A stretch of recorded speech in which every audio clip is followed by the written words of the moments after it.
মানুষ ভাবে ভাষা বুঝি কেবলই মৌখিক। তা তো নয়।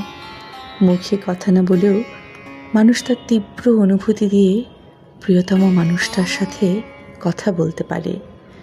পাশাপাশি বসে থেকে, হাতে হাত রেখে কিংবা না রেখেও কত অসংখ্য মৌখিক নীরবতা যে হয়ে উঠতে পারে প্রবল বাংময়।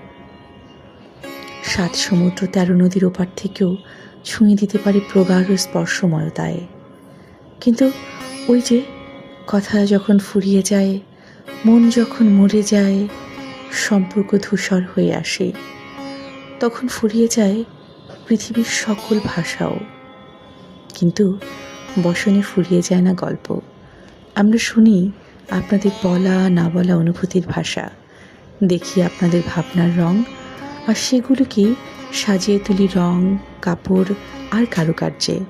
কারণ প্রতিটি বসনের ভিতরেই লুকিয়ে থাকে এক একটা আপন গল্প।